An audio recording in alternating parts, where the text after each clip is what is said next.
नमस्कार,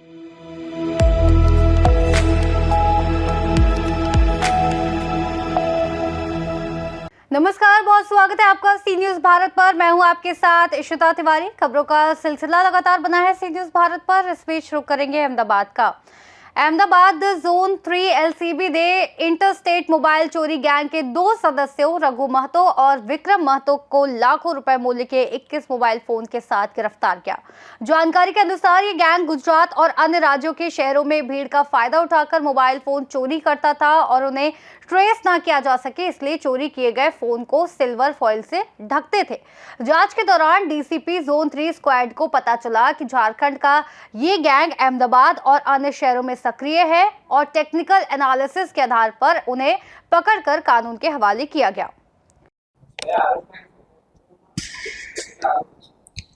અમે ફેબ્રુઆરી મહિનામાં જો તમને યાદ હોય તો 2 આરોપી પકડેલા અને 9 ફોન સાથે અમે બંને આરોપીઓને પકડેલા. લગભગ 16 ફેબ્રુઆરી અરાઉન્ડે ડિટેક્શન થયેલું, જેમાં 2 વ્યક્તિઓ પકડાયેલા. એ બંને વ્યક્તિઓમાં એક હતો અમિત મહંતો અને એક બાદલ મહંતો. આ બંને જણા હતા ઝારખંડના, નાયતુલા કરીને ગામ છે ત્યાંના બેઝિકલી હતા. આ બંનેની પૂછપરછ અમે જ્યારે પકડી, આ બંને અમે રેડ હેન્ડેડ પકડેલા. એટલે જે સવારે અમે એમને પકડેલા એ જ સવારે એમણે આપણા ગીતા મંદિર અને સીટીએમ આવા એરિયામાંથી લગભગ 7 જેવા ફોન ખેંચેલા.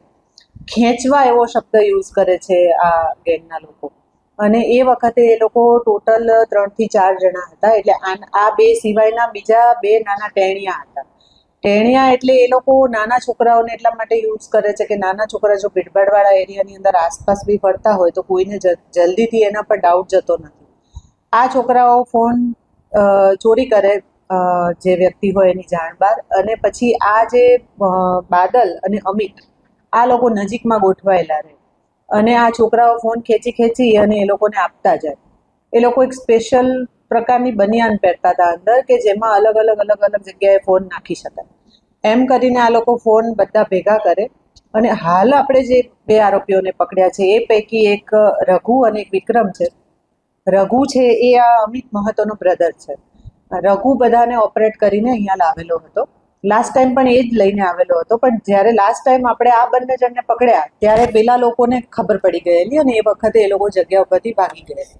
ત્યારથી આપણે આ રઘુને ટ્રેસ કરતા હતા અને અત્યારે આપણને આ રઘુને પકડવામાં સફળતા મળી અને અત્યારે આપણે એમને 21 ફોન સાથે પકડ્યા છે. આ લોકો ઓઢવના એક એરિયામાંથી આપણને મળ્યા અને આ બંને આ વખતે ફ્લાઇટમાં આવેલા છે. ઝારખંડથી પર્ટિક્યુલર ચોરી કરવા માટે ફ્લાઇટ કરીને આવેલા.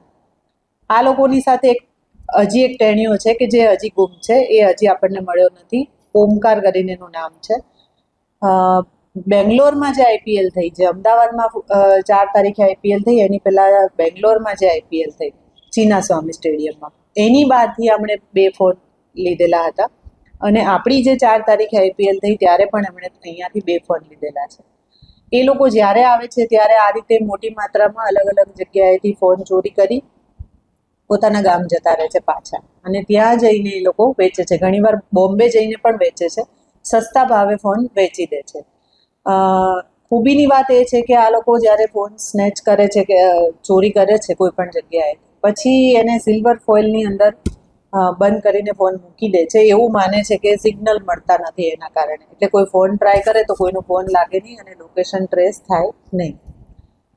ફોન ચોરી કર્યા પછી જો ફોન ઘણા લોકો એવું કરતા હોય છે કે પોતાના ફોનને અનલોક જ રાખતા હોય છે. તો આ લોકોએ આ મહેસાણાની અંદર 2 ફોન ચોર્યા હતા. આજે 21 ફોન ચોરાયા છે. એમાં બેંગ્લોર આઈપીએલમાં, અમદાવાદ આઈપીએલમાં ચોર્યા છે, આણંદ જિલ્લામાંથી ચોર્યા છે, મહેસાણાથી ચોર્યા છે, અડાલજથી ચોર્યા છે. એમ અલગ અનેક જગ્યાઓથી એમને ચોર્યા છે. કાલુપુર રેલવે સ્ટેશનથી પણ ચોર્યા છે. મોટા ભાગે ભીડભાડવાળી જગ્યાઓ જે ખૂબ હોય ત્યાં જ એ લોકો ટ્રાય કરે છે. પર્ટિક્યુલરલી આઈપીએલના કિસ્સામાં મેટ્રો સ્ટેશનથી ગેટ નંબર 1 વાળો જે એકદમ ભીડવાળો એરિયા હોય છે, જ્યાં મેટ્રોમાંથી એકસાથે માણસો ઉતરે અને પછી કોઈને ખબર ના પડે એ રીતે ચોરવામાં સરળતા રહે, એવા એરિયા આ લોકો ખાસ પસંદ કરે છે. ગીતા મંદિર બસ સ્ટેન્ડ છે, આવા એરિયા પણ એ લોકો ખાસ પસંદ કરે છે.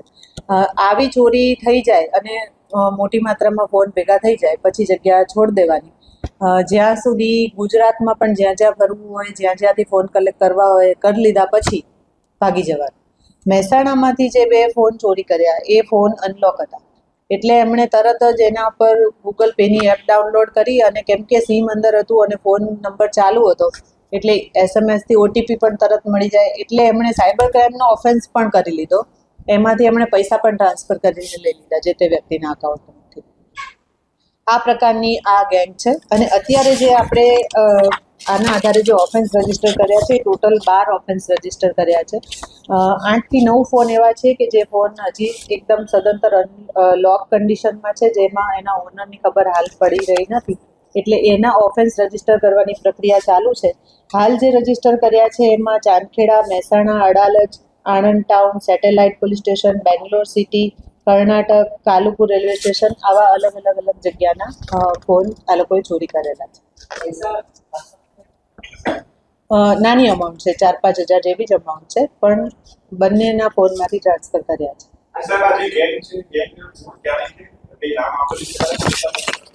જી, આ છે ને મહારાજપુર કરીને, મહારાજપુર બજાર, પંચાયત કલ્યાણી, નાયતુલા કરીને છે, થાના અંચલ તાલજારી લાગે, જિલ્લો સાહેબગંજ, ઝારખંડનું આ પ્લેસ છે. એટલે આ જે નાયતુલા કરીને પ્લેસ છે એની આસપાસના નાના ગામોના છે આ લોકો, અને એમનું એવું કહેવું છે કે અહીંથી ફોન લઈ જઈ અને ત્યાં આગળ કોઈ એમને ત્યાં, જેમ આપણે અહીંયા રવિવારી બજાર ભરાય છે એવી રીતના ત્યાં ગુજરી ભરાય છે, ગુજરીની અંદર એ લોકો ફોન સસ્તા ભાવે આપી દે છે.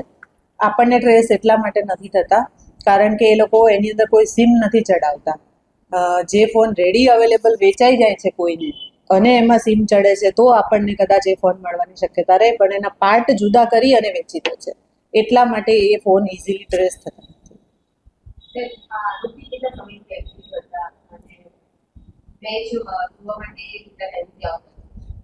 આરોપીના કહેવા પ્રમાણે તો એનો બીજો ફેરો છે અહીંયા, પણ અમને એવી શંકા છે કે ઘણી વખત આવેલા હશે કારણ કે અમદાવાદના અને ગુજરાતના ઘણા બધા એરિયાથી જાણકાર છે.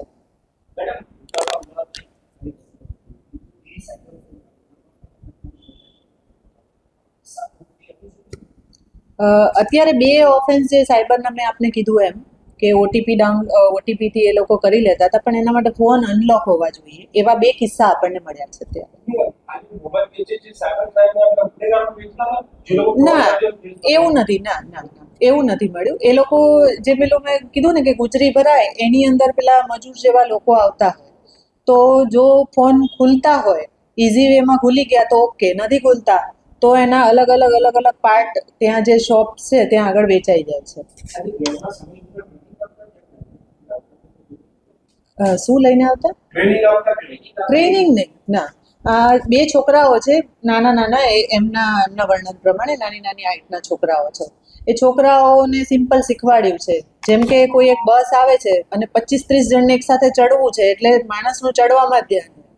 પછી ભીડભાડવાળો એરિયા જેમ કે આઈપીએલ હોય એ વખતે મેટ્રો સ્ટેશનમાં એક સાથે 100-200 લોકો ઉતર્યા, બધાના હાથમાં બચ્ચાઓ છે કેમ કે મેચ જોવા આવ્યા હોય એટલે પોતાના બાળકો કે ઉંમરલાયક માણસોને પણ સાથે લઈને આવ્યા હોય, એટલે માણસે પોતાનો ફોન આગળના ખિસ્સામાં મૂક્યો હોય, પાછળના ખિસ્સામાં મૂક્યો હોય, ઇઝીલી જ્યાંથી કાઢી શકાય અને વ્યક્તિને ખબર ના પડે એ રીતે લઈ લેવાની.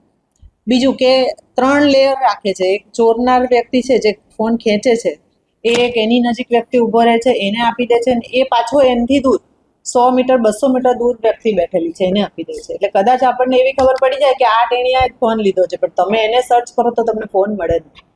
अहमदाबाद से सी न्यूज संवाददाता यज्ञेश गोस्वामी की रिपोर्ट।